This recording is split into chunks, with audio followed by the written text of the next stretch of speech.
नमस्कार, आप देख रहे हैं आवाज इंडिया, देश की भरोसेमंद आवाज। मैं हूं पिंकी और मैं अजीत। आइए नजर डालते हैं देश दुनिया की बड़ी खबरों पर। एशिया कप 2025 का सबसे बड़ा मुकाबला आज रात खेला जाएगा।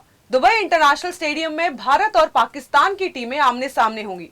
मैच रात 8 बजे शुरू होगा और टॉस शाम 7:30 बजे होगा। इस हाई वोल्टेज मैच के सभी टिकट्स बिक चुके हैं और स्टेडियम खचाखच भरा होगा। भारतीय टीम की कमान इस बार सूर्य कुमार यादव के हाथों में है। टीम इंडिया ने टूर्नामेंट का पहला मैच यूएई को हराकर जीता था, जबकि पाकिस्तान ने भी ओमान को हराकर शानदार शुरुआत की थी। क्रिकेट एक्सपर्ट्स का मानना है कि टीम इंडिया पाकिस्तान के खिलाफ अपनी पुरानी सफल रणनीति आजमाएगी। 3 तेज गेंदबाज और 2 स्पिनर्स का कॉम्बिनेशन रिकॉर्ड्स भी टीम इंडिया के हक में ही है। एशिया कप में दोनों टीमें अब तक 19 बार भिड़ी हैं। भारत ने 10 मैच जीते हैं, पाकिस्तान ने 6 और 3 मुकाबले बारिश की भेंट चढ़ गए हैं। मैदान के बाहर इस मैच को लेकर विरोध के स्वर भी उठे हैं, लेकिन फैंस की निगाहें अब सिर्फ मैदान पर होंगी। देखना होगा कि क्या सूर्य कुमार यादव की टीम इंडिया पाकिस्तान को धूल चटा पाती है या फिर पाकिस्तान कोई नया खेल दिखाता है। एशिया कप का भारत पाकिस्तान मुकाबला मैदान पर गेंद और बल्ले की जंग से पहले सियासत की आग भड़क चुकी है। एक तरफ विपक्ष सरकार पर राष्ट्र विरोधी कदम का आरोप लगा रहा है, तो दूसरी तरफ बीजेपी टूर्नामेंट की मजबूरी का हवाला दे रही है। ओवैसी ने सीधे सवाल दागा, क्या 26 शहादतें कमतर हैं और पैसा ज्यादा अहम है? उद्धव ठाकरे ने पीएम मोदी के खून और पानी साथ नहीं वाले बयान को याद दिलाकर तंज कसा। तो फिर खून और क्रिकेट साथ कैसे? उन्होंने ऐलान किया कि शिवसेना की महिलाएं सड़कों पर उतरेंगी और हर घर का सिंदूर पीएम को दिखाकर जवाब मांगेंगी। कांग्रेस भी मैदान में कूद पड़ी। इमरान मसूद ने कहा, यह मैच सिर्फ अरबों के बिजनेस का खेल है, सरकार की संवेदनाएं खत्म हो चुकी हैं। वहीं बीजेपी के नेताओं ने पलटवार किया। अनुराग ठाकुर ने साफ कहा कि भारत पाकिस्तान के साथ ध्रुपक्षीय सीरीज नहीं खेलेगा, लेकिन एशिया कप जैसे बहुपक्षीय टूर्नामेंट में भाग लेना मजबूरी है। अगर भारत पीछे हटेगा तो हार अपने आप मिल जाएगी। मनोज तिवारी और मनोहर लाल खट्टर ने भी कहा, खेल और आतंकवाद को एक तराजू पर तोलना गलत है, यानी मैदान पर बॉल और क्रिकेट भिड़ने से पहले राजनीति के पिच पर तलवारें खिंच चुकी हैं। तो ये तो सब बकवास है। इन्होंने देशभक्ति का व्यापार किया है। देशभक्ति का व्यापार, सिर्फ पैसा चाहिए। कल भी मैच इसलिए खेलने जा रहे हैं कि उस मैच से जितना पैसा मिलेगा, चंदा मिलेगा, वो उनको चाहिए। बस उसके सामने देश मर जाए, देश के लोग मर जाए, हमें कुछ परवाह नहीं। लापरवाही से हम खेलते रहेंगे और हमें देशभक्ति सिखा रहे। इसलिए कल पूरे राज्य में, महाराष्ट्र में शिवसेना की महिला कार्यकर्ता सड़क पर उतरेगी और भाजपा एक ऑपरेशन सिंदूर उन्होंने किया, लेकिन बाद में वो करने जा रही थी एक मुहिम हर घर सिंदूर। सारे लोगों ने आलोचना की। उसके बाद उन्होंने कहा कि ऐसे हम नहीं करने वाले थे। तो कल हर घर से सिंदूर हम मोदी जी को भेजने वाले हैं।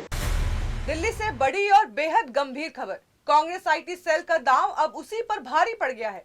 प्रधानमंत्री नरेंद्र मोदी और उनकी दिवंगत मां का AI generated deep fake video social media पर डालना कांग्रेस को बुरी तरह फंसा गया।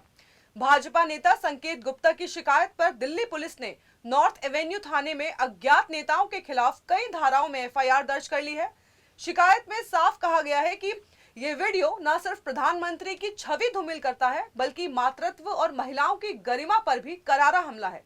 एआई से बनाए गए महज 36 सेकंड के इस वीडियो में दिखाया गया है कि पीएम मोदी अपनी मां के सपने में उनसे बातचीत कर रहे हैं, लेकिन भाजपा इसे एक शर्मनाक साजिश और चुनाव से पहले राजनीतिक हमला बता रही है।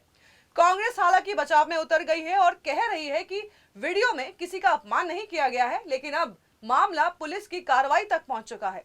चुनावी मौसम में फैली इस डिजिटल सियासत ने राजनीतिक माहौल और भी गर्मा दिया है और कांग्रेस आईटी सेल पर कानूनी शिकंजा कसना शुरू हो गया है।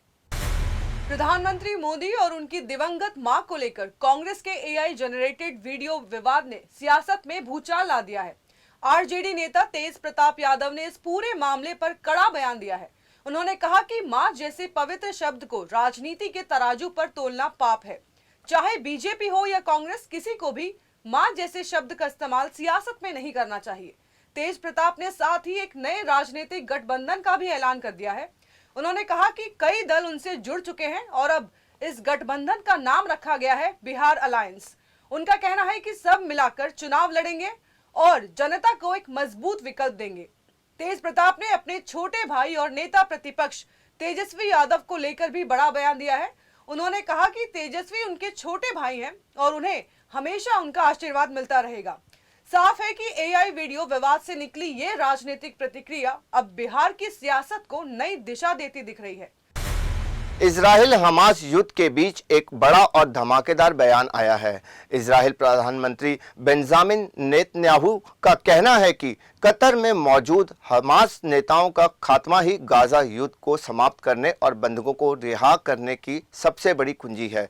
दरअसल हाल ही में इजराइल ने दोहा में हमास के ठिकानों पर हवाई हमला किया था, जिसमें संगठन के 5 सदस्य और कतर की सुरक्षा फोर्स का एक जवान मारा गया।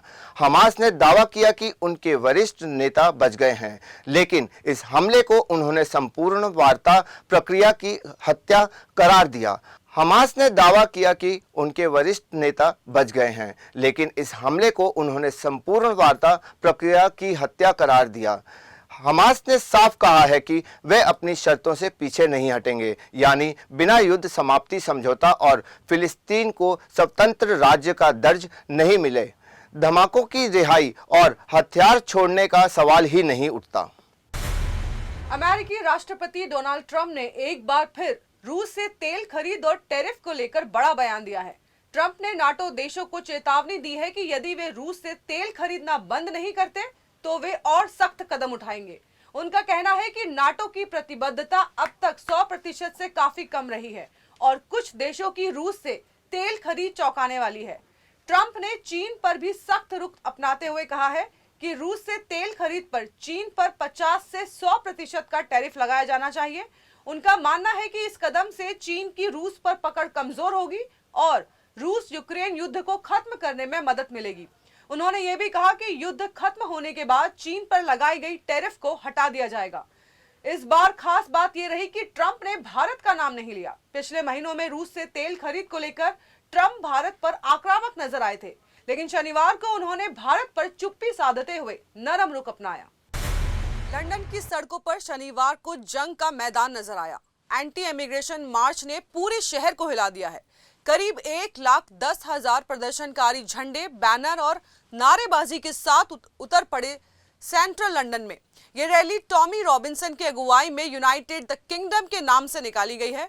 हजारों लोगों की भीड़ को काबू करने के लिए पुलिस ने सुरक्षा घेरा बनाया, लेकिन हालात बेकाबू हो गए। कई जगहों पर हिंसक झड़पें हुई हैं। प्रदर्शनकारियों ने पुलिस पर हमला बोला, बैरिकेड्स तोड़े और नो प्रोटेस्ट जोन में घुसने की कोशिश भी की। हालात इतने बिगड़े कि 1600 से ज्यादा सुरक्षाकर्मी, घुड़सवार पुलिस और अतिरिक्त बल तैनात करना पड़ा। रैली में शामिल होने से उन्हें घर भेजो जैसे नारे लगाए गए। ब्रिटेन के प्रधानमंत्री की आलोचना भी की और अमेरिकी इजराइल झंडे तक लहराए। कई प्रदर्शनकारियों ने ट्रंप समर्थक कैप पहनकर माहौल और उग्र बना दिया। ब्रिटेन में प्रवासन का मुद्दा अब सियासी ज्वाला बन चुका है। इस साल 28,000 से ज्यादा लोग इंग्लिश चैनल पार कर ब्रिटेन पहुंचे हैं और अब सड़कों पर निकली ये भीड़ सरकार से जवाब मांग रही है। सवाल यह है कि क्या ब्रिटेन में इमिग्रेशन का विवाद आने वाले दिनों में और बड़ा तूफान खड़ा करने वाला है? पाकिस्तान के खैबर पख्तूनख्वा में 3 दिनों तक मौत का तांडव मचा। गोलों की बरसात, बम धमाकों की गूंज और खून से सनी जमीन ने पूरे इलाके को दहला दिया। सुरक्षा बलों और आतंकियों के बीच इस खूनी जंग में 19 पाकिस्तानी सैनिकों ने अपनी जान कुर्बान कर दी, लेकिन जवाबी फायरिंग में 45 आतंकियों को ढेर कर पाकिस्तानी फौज ने भी दुश्मनों को करारा सबक सिखाया। प्रधानमंत्री शहबाज शरीफ और सेना प्रमुख आसिम मुनीर खुद बन्नू पहुंचे, घायल सैनिकों से मिले, शहीद जवानों की नमाज जनाजा में शामिल हुए और वहां से पूरे देश को साफ संदेश दिया कि आतंकवाद के खिलाफ जंग और भी तेज होगी। शरीफ ने 2 टूक कहा, न कोई नरमी होगी न कोई समझौता। पाकिस्तान आतंकवाद के खत्म तक पीछे नहीं हटेगा। सबसे बड़ा आरोप अफगानिस्तान पर लगा। शरीफ ने दावा किया कि आतंकी वारदातों में अफगान नागरिक शामिल पाए गए हैं और सरगना अफगान जमीन से काम कर रहे हैं। यही वजह है कि पाकिस्तान में रह रहे अवैध अफगान शरणार्थियों की वापसी अब तय मानी जा रही है। पाकिस्तानी सेना के मुताबिक 3 अलग अलग अभियानों में टीटीपी को तगड़ा झटका दिया गया। बेजौर जिले में 22 आतंकी, दक्षिणी वजीरिस्तान में 13 आतंकी और निचले धीर जिले में 10 आतंकी मार गिराए गए। हथियारों और गोला बारूद का बड़ा जाकीरा भी बरामद किया गया। पाकिस्तान ने अब साफ कर दिया कि आतंक के खिलाफ यह जंग सिर्फ लड़ाई नहीं बल्कि अस्तित्व की लड़ाई है और इस बार फौज पीछे हटने वाली नहीं है। मेरठ से उठी आवाज ने पूरे उत्तर प्रदेश की सियासत को हिला दिया है। तुलसी पीठ के संस्थापक और धर्मगुरु जगत गुरु रामभद्राचार्य ने राम कथा के मंच से ऐसा बयान दे दिया जिसने माहौल को सुलगते अंगारों में बदल दिया। उन्होंने कहा, आज हिंदुओं पर गहरा संकट है। अपने ही देश में हिंदू धर्म को न्याय नहीं मिल पा रहा और पश्चिमी यूपी में आकर लगता है मानो यह मिनी पाकिस्तान हो। यही नहीं, उन्होंने आह्वान किया कि अब हर हिंदू परिवार में धर्म की पाठशाला बननी चाहिए। हर माता पिता अपने बच्चों को हिंदू धर्म की शिक्षा दें। उन्होंने चेतावनी भी दे डाली, हम किसी को छेड़ेंगे नहीं, लेकिन अगर कोई छेड़ेगा तो छोड़ेंगे भी नहीं। रामभद्राचार्य के इन शब्दों ने सियासत की जमीन हिला दी है। समाजवादी पार्टी ने इसे आग लगाने वाला बयान बताया तो बीजेपी नेताओं ने इसे हिंदुओं की पीड़ा का सच कहकर समर्थन दिया। सोशल मीडिया पर बयान के वायरल होते ही बहसों का तूफान उठ खड़ा हुआ है। उतना न्याय नहीं दे पा रहे हैं। पश्चिमी उत्तर प्रदेश में आकर लगता मानो ये मिनी पाकिस्तान है, ऐसा लगता है। तो अब हमें मुखर होना है। हम ऐसा नहीं होने देंगे, जो कुछ हो जाए।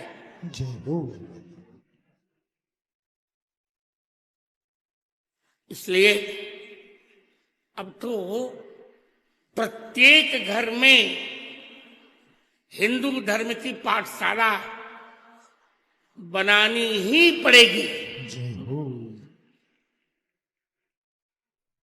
प्रत्येक माँ बाप को, माता पिता को अपने पुत्र पुत्री को हिंदू धर्म के शिक्षा देनी ही पड़ेगी।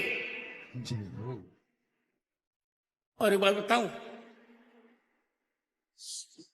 हिंदू धर्म ही एक ऐसा धर्म है, सनातन धर्म ही एक ऐसा धर्म है, सनातन धर्म को हिंदू धर्म कहते हैं, जहां वसुधैव कुटुंबकम कहा जाता है। हम पूरी वसुधा को अपना कुटुंब मानते हैं। हमारा किसी से कोई द्वेष नहीं है, परंतु एक बात है, मेरा एक वाक्य है, भूल कर भी किसी को न छेड़ेंगे हम पर नहीं छेड़ेंगे, पर छेड़ने पर किसी को न छोड़ेंगे हम। जय हो। बहुत सहन कर लिया। हमारे देश को नपुंसक बना दिया गया था।